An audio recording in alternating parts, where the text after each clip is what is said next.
Bonjour à toutes et à tous.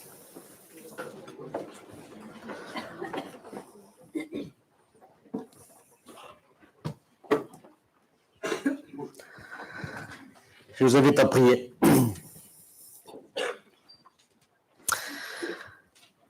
Seigneur notre Dieu, nous voulons te rendre grâce pour ce moment. Merci pour ta présence au milieu de nous. Nous voulons te remercier de ce que tu nous as réunis. Quelques-uns de ceux qui t'appartiennent pour te louer, pour te glorifier, pour t'honorer, pour chanter aussi tes louanges, Seigneur, mais aussi pour écouter ta parole. Cette parole qui est une parole de vérité, une parole sainte. Et nous voulons, Seigneur, que tu prépares nos cœurs à cela, que tu nous disposes à une bonne écoute, Seigneur, une bonne réflexion aussi. Bénis ce moment et bénis aussi ta parole au nom de Jésus. Amen. Je m'entends un peu dans la caverne, dans la grotte.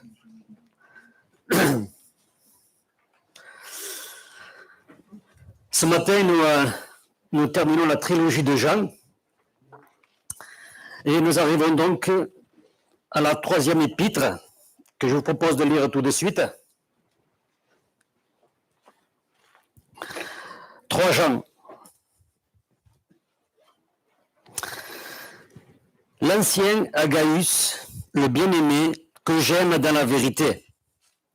Bien-aimé, je souhaite que tu prospères à tous égards et sois en bonne santé, comme prospère l'état de ton âme. J'ai été fort réjoui lorsque des frères sont arrivés et ont rendu témoignage de la vérité qui est en toi, de la manière dont tu marches dans la vérité. Je n'ai pas de plus grande joie que d'apprendre que mes enfants marchent dans la vérité. Bien-aimé, tu as agi fidèlement dans ce que tu fais pour les frères, et même pour les frères étrangers, lesquels ont rendu témoignage de ton amour en présence de l'Église. Tu feras bien de pourvoir leur voyage d'une manière digne de Dieu, car c'est pour le nom de Jésus-Christ qu'ils sont partis sans rien recevoir des païens.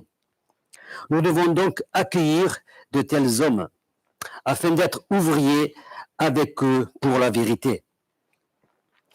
J'ai écrit quelques mots à l'Église, mais Diotrephe, qui aime à être le premier parmi eux, ne nous reçoit point.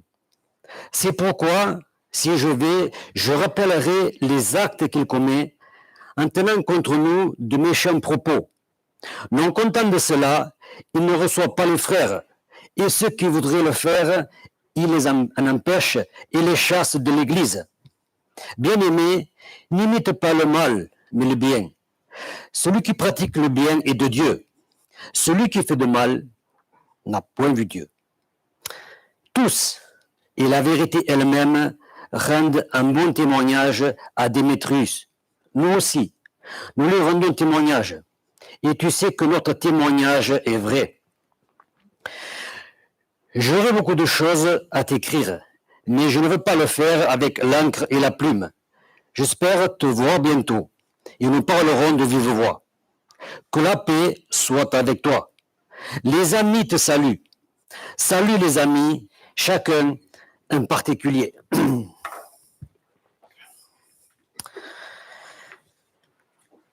Cette 3e épître est quasi un copier-coller de la seconde. Même introduction, même développement, même conclusion, même sujet, même pensée. Mais rassurez-vous, on ne va pas la refaire. Ça a été fait dimanche et ça a été très bien fait. Juste faire ressortir un petit point qui, mercredi, un groupe de maison nous a un petit peu animés.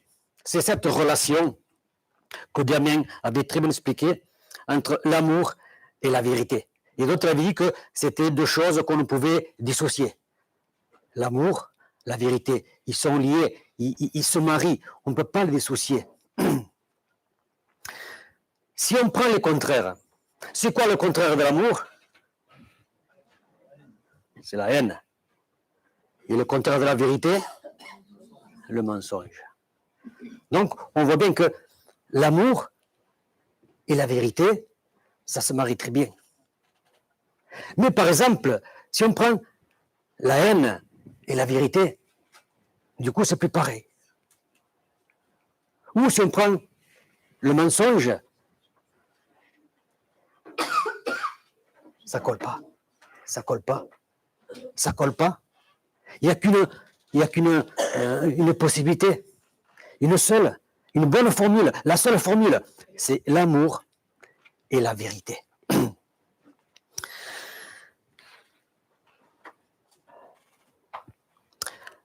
Comment on va traiter donc cette troisième épître de Jean?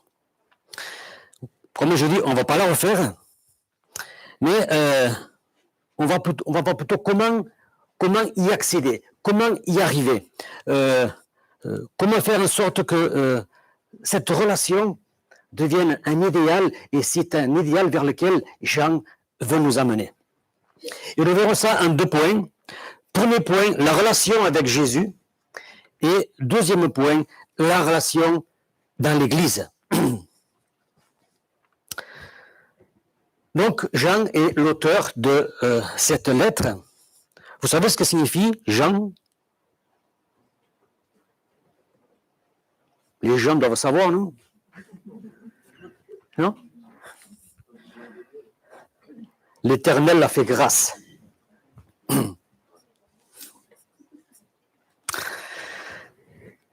Jean, c'est l'apôtre de l'amour. Et on le voit dans tous ses écrits. Il a laissé des textes qu'on a en mémoire et qu'on n'oublie pas. Il nous a laissé Jean 3,16, que tout le monde pourrait réciter. Car Dieu...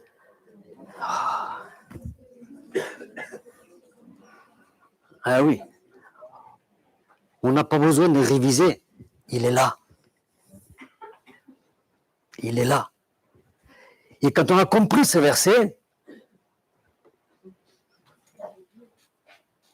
on n'est pas loin de la vérité. Hein? On n'est pas loin de l'idéal. Dieu nous a tellement aimés qu'il nous a sauvés. Et puis, il a écrit aussi je suis le chemin, la vérité, la vie. C'est Jésus qui le dit, mais il le cite. Je suis le chemin, la vérité et la vie. Même pensée. Quand on a ces choses en tête, on n'est pas loin de la vérité.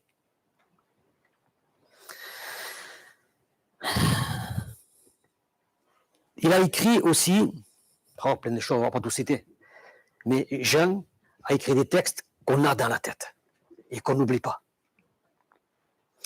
Il a écrit aussi à la fin de l'Apocalypse, juste à la fin, Maranatha. Je suis celui qui vient. Viens, Seigneur Jésus. Voici, je viens. C'est ce qu'on attend aussi. Viens, Seigneur Jésus. Viens, Seigneur Jésus.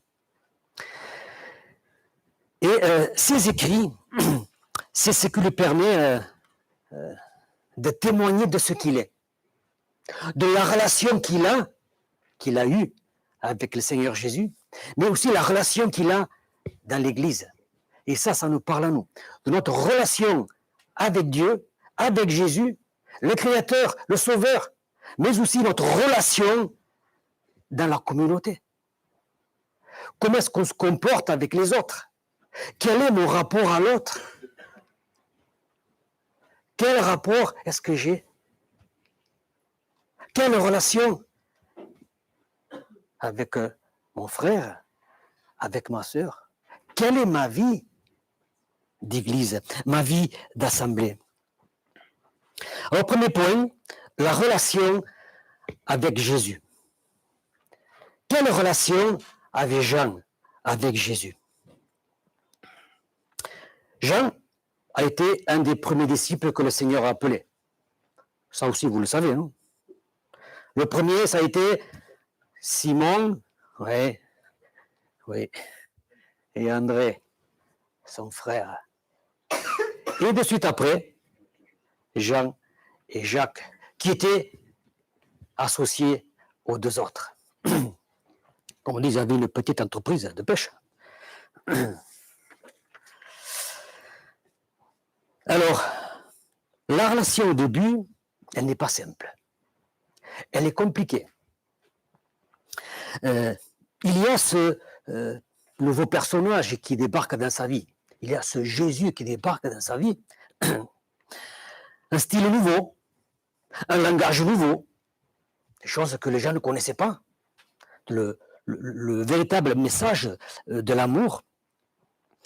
Alors ce Jésus, il était plutôt calme, posé, réservé.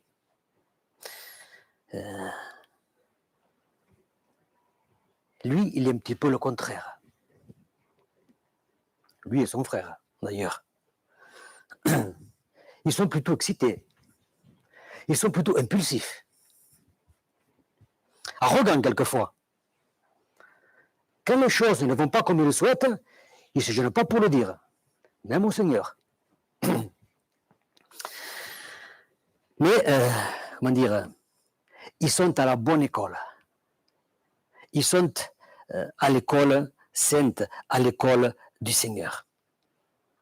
Et par diverses situations, Jésus va les recadrer. Il va petit à petit les faire rentrer dans ce que lui semble juste et bon pour eux.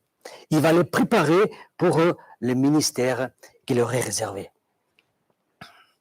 Alors, on va juste voir 3 situations dans lesquelles le Seigneur, voilà, il essaie de gommer les défauts, les ramener dans ce qui lui semble bon et juste.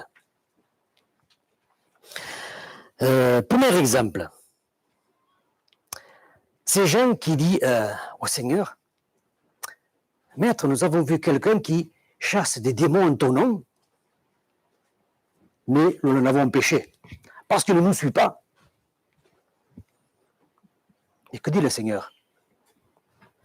Mais pourquoi? Pourquoi les empêchez-vous? Celui qui n'est pas contre nous, il est pour nous.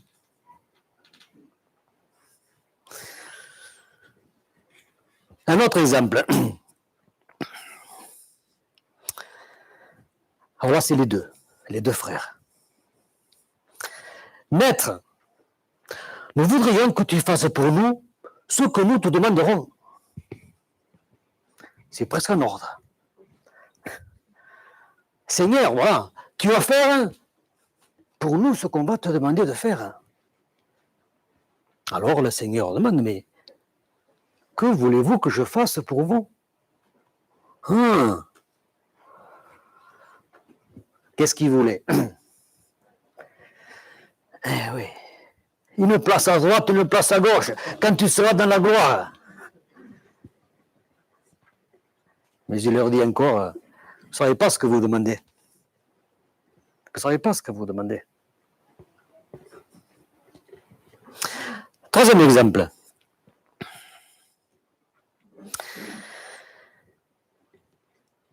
À un moment donné, Jésus, avec les siens, monte à Jérusalem, et comme c'est un petit peu loin, il envoie des messagers préparer un lieu pour passer la nuit. Les messagers partent, ils cherchent un endroit, ils expliquent un petit peu la chose. Le problème, c'est que personne ne les reçoit. Ils ne sont pas les bienvenus. Et là, la colère monte. Jean et Jacques, et qu'est-ce qu'ils disent? Seigneur, veux-tu que nous commandions que le feu descende du ciel et les consume?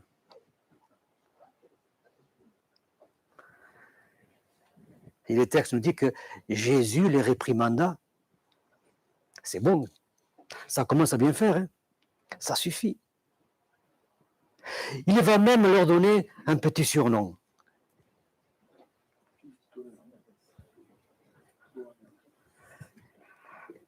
Boanerges, avec l'accent du sud-ouest. Qui signifie fils du tonnerre. Fils du tonnerre. Mais tel un potier qui façonne ses vases, Jésus, voilà, il les connaît leur caractère, leur tempérament, et il va les façonner à sa convenance. Il va les préparer pour le ministère, un ministère à venir, un ministère saint et glorieux. Il y a du travail. Mais pour nous aussi, il y a du travail. Et Dieu continue à nous façonner, nous modeler. Ah, c'est difficile. On résiste. On conteste. Mais Dieu est là parce qu'il veut nous amener à un idéal qu'il veut, lui. On connaît, nous qui sommes chrétiens, nous qui lisons la parole de Dieu, on connaît Jean, on connaît, les écrits sont là pour le révéler. Et on connaît l'homme, on connaît le disciple, on connaît l'exemple qu'il est devenu. Jean a appris à connaître le Seigneur, à l'aimer. Jean a appris à le servir, à s'attacher à lui. Jean est devenu, au cours des jours, des mois, des années, à force de vivre auprès des seigneurs, Jean est devenu le disciple que Jésus aimait. Celui qui était présent lors de la dernière scène, qui s'était penché sur sa poitrine, sur son sein, qui a été présent lors de la crucifixion, à qui il a confié sa mère, qui était là à la découverte du tombeau vide, qui était là lors de la dernière apparition aussi. Ça a été compliqué au départ, mais il est rentré dans le moule, comme on dit. Il a appris à connaître. Il a travaillé sa relation avec le Seigneur, avec son Sauveur. C'est pas simple. C'est pas simple. La vie n'est pas simple. L'Écriture nous dit, nous prions aussi, nous met en garde, nous annonce que c'est pas facile. Mais on doit s'abandonner aux mains de Dieu. On s'abandonne au Seigneur. Et lui, il nous modèle. Il nous façonne. Il nous prépare pour tel ou tel ministère. Pour que nous soyons en action, que nous apprenions à le connaître, que nous vivions cette relation qu'il demande. Quelle relation avons-nous avec le Seigneur? Est-ce une relation de tous les jours? De tous les instants, pourquoi pas? Ou alors, c'est occasionnel, c'est quand j'y pense, c'est quand j'ai le temps, c'est quand j'ai envie.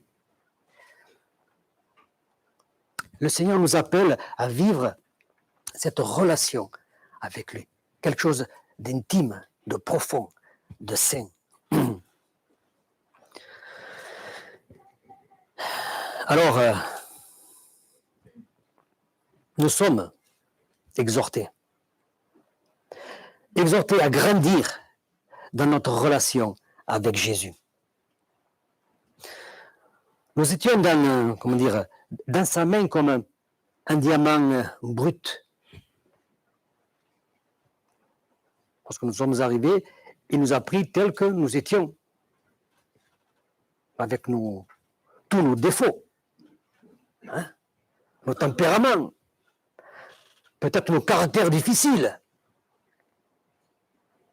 Mais il nous travaille, il nous façonne, il nous polit. Il veut nous amener à sa ressemblance.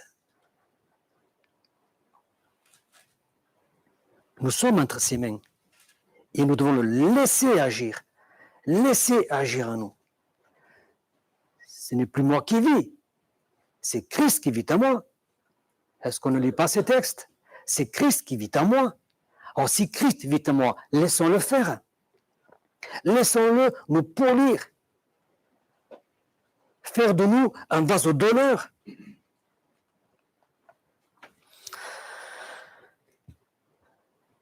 Jean a cultivé sa relation avec Jésus, ce qui lui a permis de vivre cette relation, mais cette fois-ci dans l'Église, par rapport aux frères, par rapport aux sœurs. Et il fallait qu'il y ait cette relation concrète avec le Seigneur pour pouvoir la transposer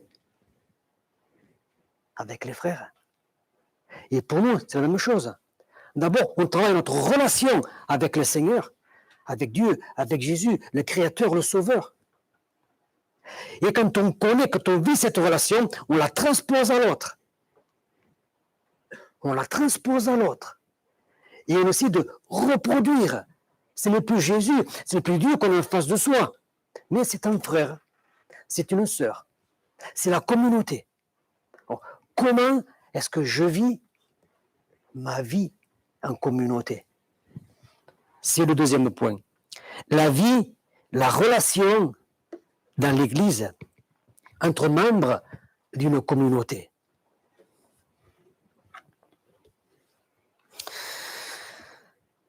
Le texte commence comme ça.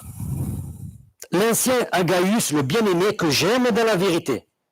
Bien-aimé, je souhaite que tu prospères à tous égards et sois en bonne santé comme prospère l'état de ton âme. J'étais fort réjoui lorsque les frères sont arrivés et ont rendu témoignage de la vérité qui est en toi et de la manière dont tu marches dans la vérité. Et puis, très important, je n'ai pas de plus grande joie que d'apprendre que mes enfants marchent dans la vérité. On ne va pas revenir sur ce que c'est que marcher dans la vérité. On l'a vu dimanche dernier. On l'a vu un groupe de maisons. Cette lettre, contrairement aux précédentes, est adressée à quelqu'un en particulier. Ce n'est pas adressé à une église, mais à une personne en particulier. Un certain Gaius. Ce n'est pas le Gus, c'est Gaius. Et d'entrée, Jean va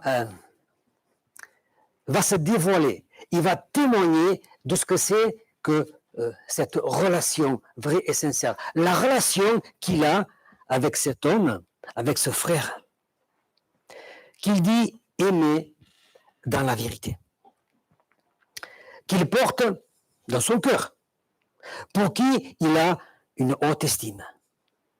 Et dans ce texte, il s'adresse à lui 4 fois par le terme affectueux agapé.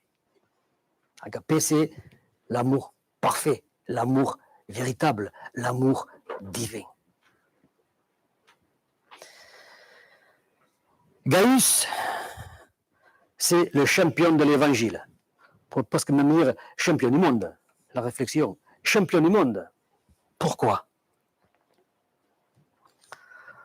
Si vous cherchez un modèle, si vous cherchez quelqu'un à imiter, je vous propose Gaius. Gaius.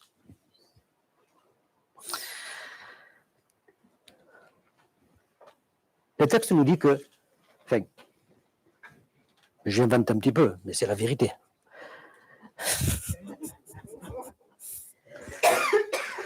Le texte nous dit que, sur le plan spirituel, Gaius, il est au top.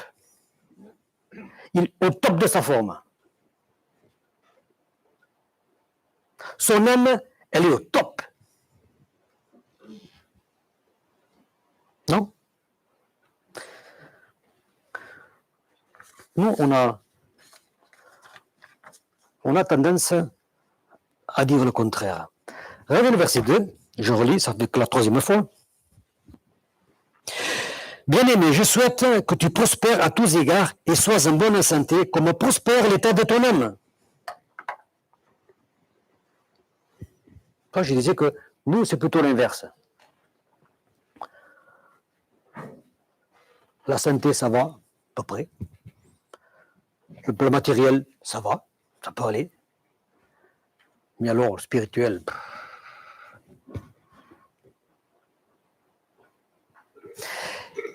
Jean ici, il dit quoi? Gaius, il est dans un tel état de forme spirituelle que son seul souhait, à Jean, c'est que tout le reste prospère comme l'état de son âme. C'est-à-dire que spirituellement, il est tellement bien, il est tellement fort qu'il voudrait que physiquement, matériellement, en fait, tout aille aussi bien que son état spirituel.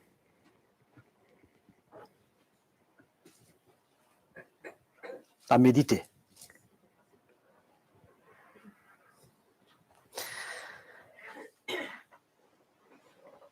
Je souhaite que tu prospères à tous égards comme ton âme.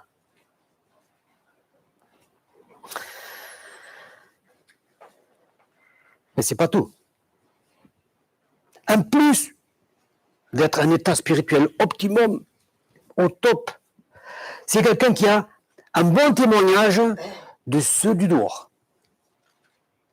Aussi de ceux du dedans, mais aussi de ceux du dehors. Ceux qui visitent l'Église, qui le côtoient, et qui plus tard confirment. Wow, Gaius, champion du monde.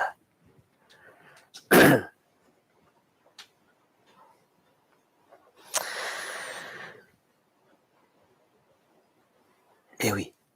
Les gens, quand ils arrivent de l'extérieur, ils voient. Ils entendent aussi. Mais ils se rendent compte, ils sont étonnés de ce que ce Gaius, il marche dans la vérité. Comment il marche dans la vérité. Et ça, c'est très important. C'est très important. Et c'est une des qualités qui est demandée à ceux qui aspirent à être responsables dans une église. Il faut qu'ils aient un bon témoignage des autres, des gens du dehors. Ça fait partie du processus. Et Gaius, lui, il a tout ça. Il a tout.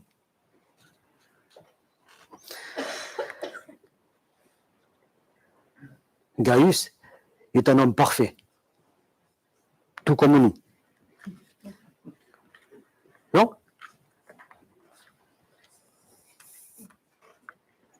Ils ne sont pas parfaits. Ils ne sont pas parfaits. Oh, je ne veux pas faire le truc. Levez la main. Non. Que chacun s'examine devant le Seigneur. Chacun est responsable de ses actes, de ses faits.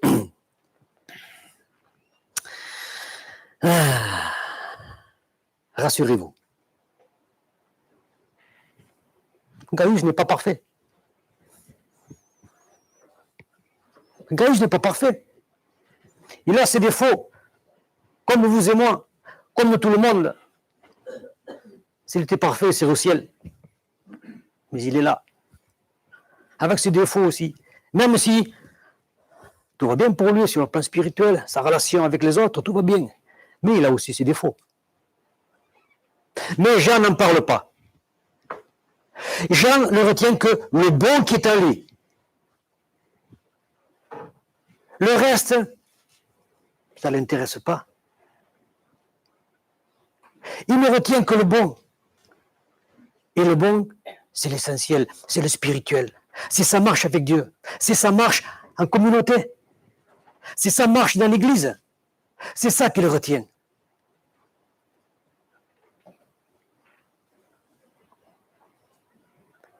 Mais nous, c'est peut-être l'inverse qu'on fait. Peut-être qu'on a tendance à voir que les défauts chez l'autre. Ça, c'est humain. Hein? Les défauts, on le remarque facilement. Bon, celui-là, celle-là.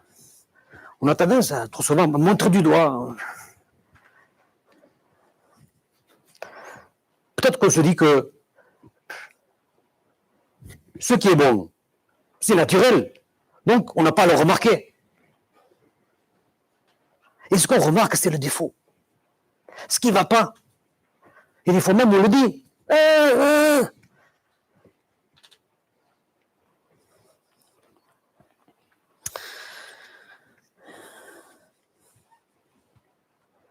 Quand je parle des défauts de l'autre, je me vois au-dessus de lui. Je me vois plus grand que lui. Oh, celui-là, il est comme ça, il est comme ça. Celui-là, il a fait ça. Et moi non, moi je suis parfait. Donc, je me vois au-dessus de lui et je vise vers le bas. C'est l'histoire de l'apôtre de la paille. C'est l'histoire du pharisien et du publicain. Vous vous rappelez, ce pharisien et ce publicain. Je te rends grâce au Dieu de ce que je ne suis pas comme les autres. Ah, ils sont remplis de défauts. Moi, je suis saint, moi, je donne, moi, je.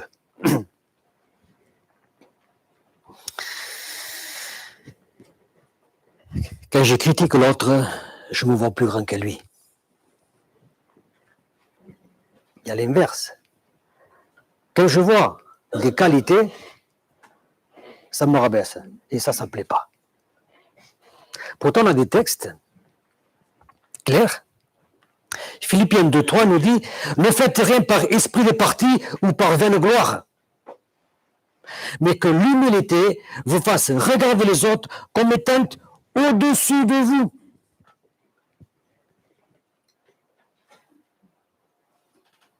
Quand je regarde l'autre, je dois le voir au-dessus de moi et pas moi au-dessus de lui. Et si je le vois au-dessus de moi, je remarque quoi? Ses qualités et pas ses défauts. C'est ce que faisait Jean. Il ne remarquait que les qualités de Gaius, tout le bon côté de sa personne. Il ne voyait que ça. Pourquoi? Parce qu'il situait Gaius au-dessus de lui. Il se minimisait par rapport à Gaius. Vous comprenez la chose? Quand je loue quelqu'un, je le vois au-dessus de moi. Quand je loue Dieu, je le vois au-dessus de moi. Est-ce que je vais regarder Dieu comme étant plus petit que moi? Oh Dieu! Non, c'est oh Dieu! Parce que Dieu est au-dessus de moi. Dieu est plus grand que moi. Quand je loue Dieu, je le situe au-dessus de moi. Mais dans l'Église, c'est pareil. Quand je regarde l'autre, je dois le situer au-dessus de moi. Et pour ce faire, je ne vais pas voir au défaut. Quelquefois, c'est le détail. Mais je vois ses qualités. Je vois sa position par rapport au Seigneur, sa vie dans l'Église, son rapport à l'autre. Et c'est dans ce sens que je le vois au-dessus de moi.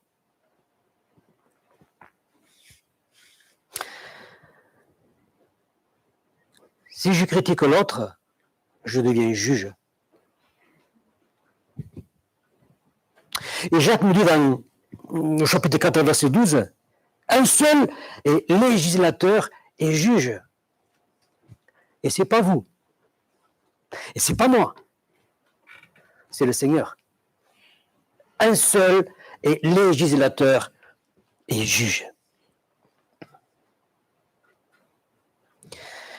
Gaius, pourrait-on dire, est ce qui se fait de mieux dans l'Église. Mais il y a aussi ce qui se fait de pire dans l'Église.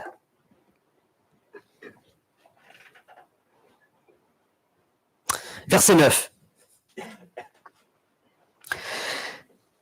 J'ai écrit quelques mots à l'Église, mais Diotrephe, qui aime à être le premier parmi eux, ne nous reçoit point. C'est pourquoi, si je vais, je rappellerai les actes qu'il commet en tenant contre nous des méchants propos.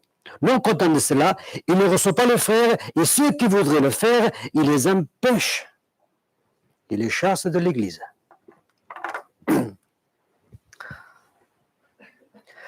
Nous avons, et c'est bien, dans l'Église, un service d'accueil qui est là pour accueillir les gens. Nous accueillir à nous, les connaissances, accueillir ceux qui viennent pour la première fois. Voilà, ils sont guidés, ils sont dirigés, ils sont exhortés à entrer. Là aussi, il y avait un service d'accueil de cette église, un peu particulier. Un certain Diotrephe. Alors lui, c'était autoproclamé service d'accueil.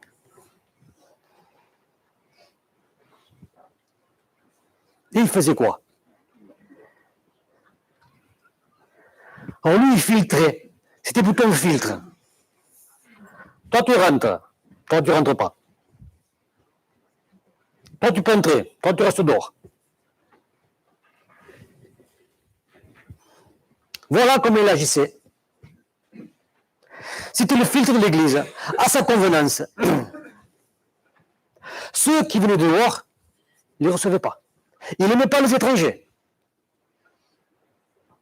Il n'aimait pas les étrangers. Les gens qui le visitaient, il n'aime pas. Dehors. Et quand il avait des gens de l'intérieur, des gens de l'église qui s'opposaient à lui pour lui dire, mais attends, laisse-le entrer. Celui-là aussi, il partait dehors.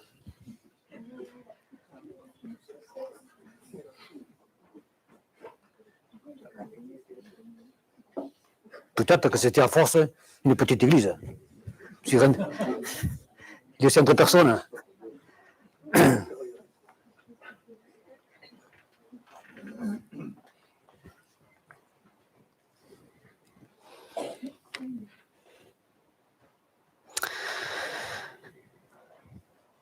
Satan n'aime pas l'amour. Satan n'aime pas la paix.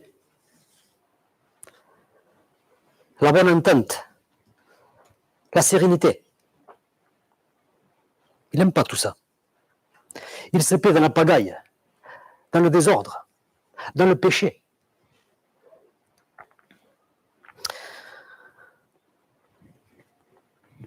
On dit à juste titre qu'une église parfaite, ça n'existe pas. On l'entend.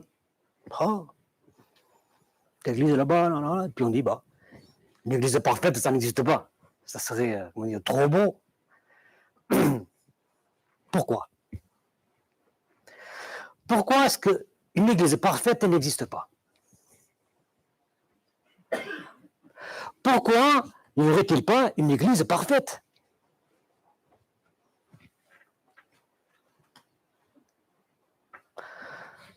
Parce que Satan trouvera toujours quelqu'un pour mettre la pagaille. Satan trouvera toujours quelqu'un, un cœur bien disposé pour mettre la pagaille.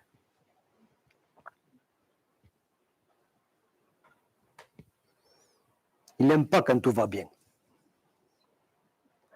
Quand il voit une église qui marche bien, tout fonctionne, il n'y a pas de problème, les gens ils sont assidus, l'église est pleine, il n'est pas bien. Il est dans tous les états. Mais il va toujours trouver quelqu'un pour mettre la pagaille. Et il va se servir de n'importe quoi, parce qu'il nous connaît bien. Il connaît nos points faibles, il connaît nos faiblesses. Et il va aller là, toucher notre point faible, qui va déclencher, qui va allumer un petit lumière, une petite mèche, et qui va mettre parfois le feu à une église. Et tout ça, c'est humain. Ça vient de l'homme, ça ne vient pas de Dieu. Ici, on nous touchait. Il a fait pour Adam et Ève. Il a fait pour Adam et Ève. Il a fait pour David. Vous vous rappelez, avec Bathsheba. Il l'a touché à son point faible. Et il le fait pour nous. Il le fait pour nous.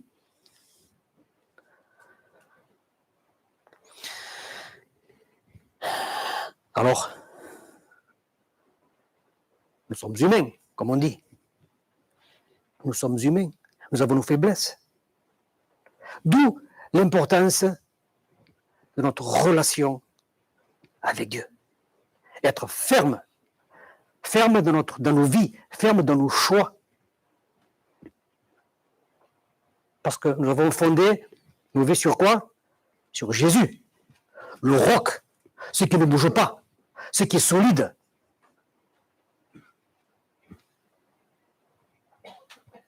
Nous avons chanté aussi tout à l'heure, Jésus, il est en nous.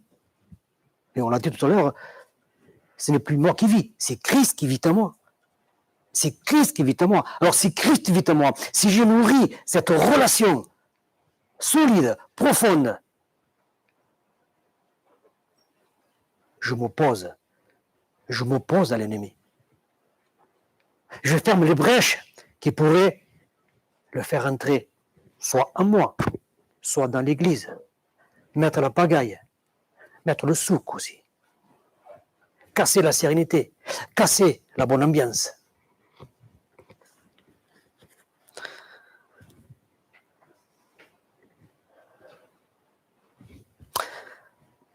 On le constate, et ce n'est pas d'aujourd'hui. On l'a étudié il y a quelque temps déjà. On a vu les problèmes qu'il y avait dans l'église de Corinthe, l'église de Rome. Et c'est tous les mêmes problèmes qui reviennent. Toujours, ça revient toujours. Problème d'orgueil. L'orgueil. Ça nous travaille. Jalousie. D'où le besoin de cultiver nos relations avec le Seigneur et avec les autres. La bonne relation entre les frères et les sœurs décrit l'atmosphère de l'Église. Les bonnes relations, ça décrit l'atmosphère, ça démontre l'atmosphère. Et l'inverse aussi. L'atmosphère d'une Église dévoile la relation qu'il y a entre les membres.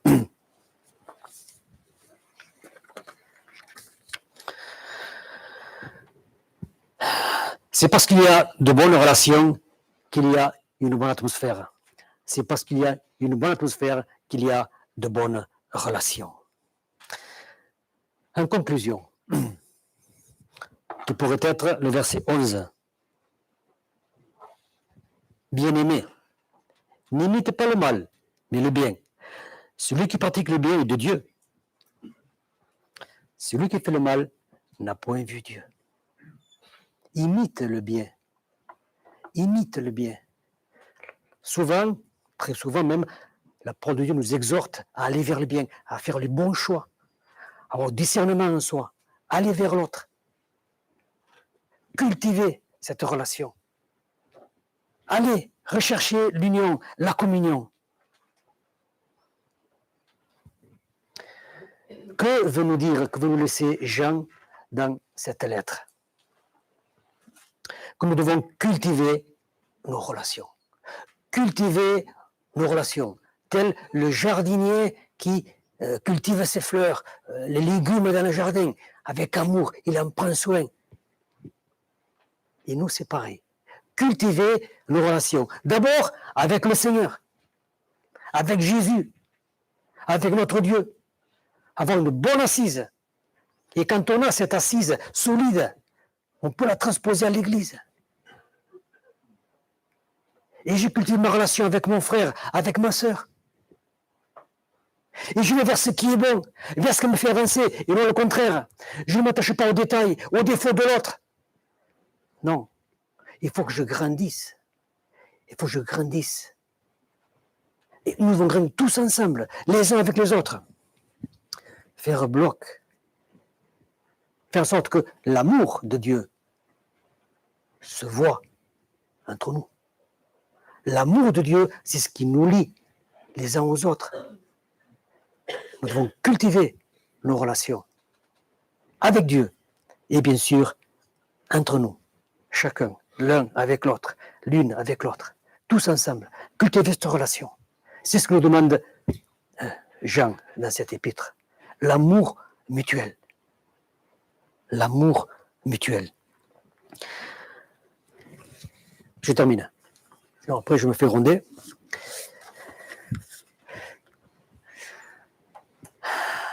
Nous sommes arrivés au bout de la trilogie de Jean et on l'a vu, Jean est quelqu'un de de passionné, mais aussi de passionnant, à qui on veut s'attacher. Un modèle aussi pour nous. Donc, nous sommes invités, voilà, à vivre ce qu'il nous a laissé. Vivre l'évangile, vivre Dieu au quotidien.